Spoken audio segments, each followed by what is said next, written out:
Yeah, welcome back. Luis here. In the previous video, I advised that you install a client system on your own. So I believe if you are following this video, then you should have installed a client system. So here is my Windows 8.1 system, and I'm going to walk you through how to join this system to the domain so it can be managed by the server. First things first, we have to first assign an IP address to this system. Then after assigning the IP address, we have to turn on remote connection. Then we test connectivity between this system and then the server by pinging first the IP address. Then we also ping the domain name to check and verify if our DNS is working. So I'll go straight here, right click the network and sharing center. Then go to open network and sharing center.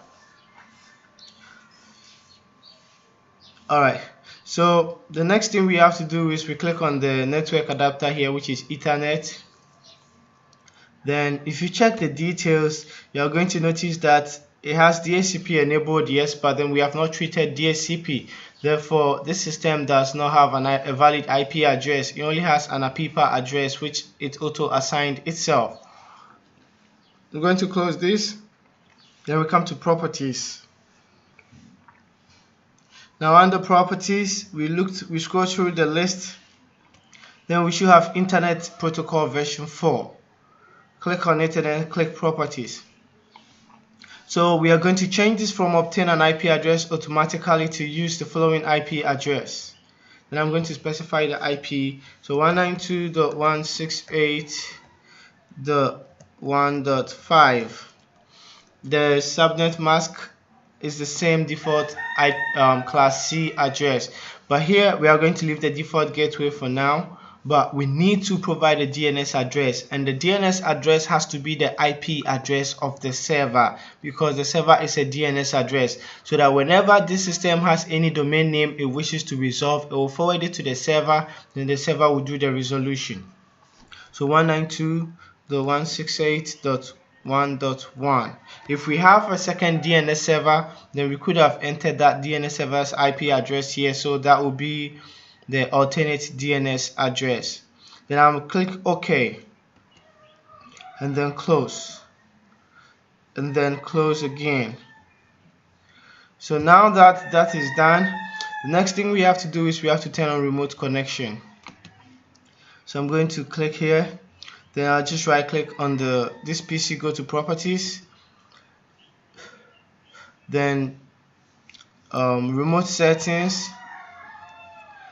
Then I'm going to say allow remote connections to this computer, then apply, and then my screen just disconnects and then reconnect. So let me just log in again.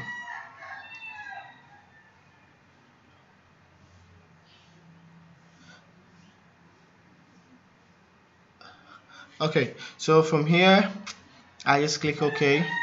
So now that is done. So we have to test connectivity between this system and then the server. We have to test connectivity, so I'm going to bring up my command prompt. Let me just maximize this a bit so everybody can see fonts. This one is okay.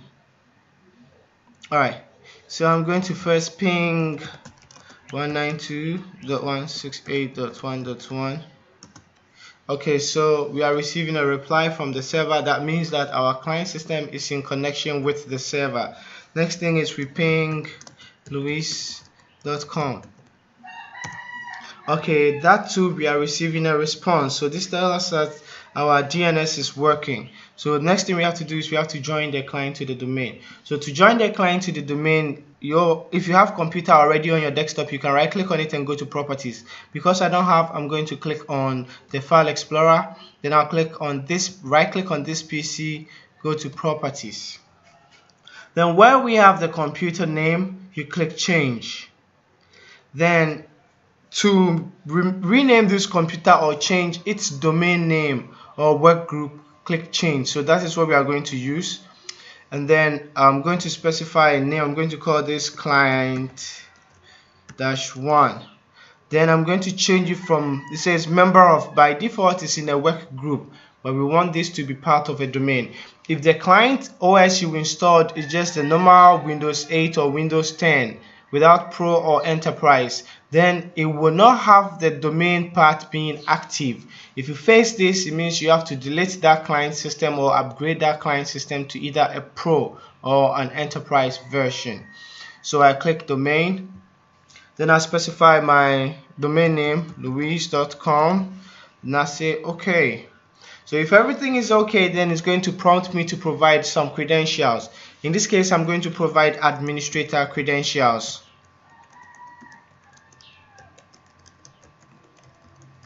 Then I'll say OK.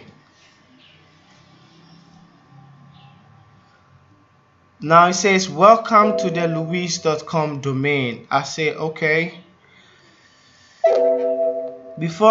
And then it requires me to restart, so I just say OK and I close.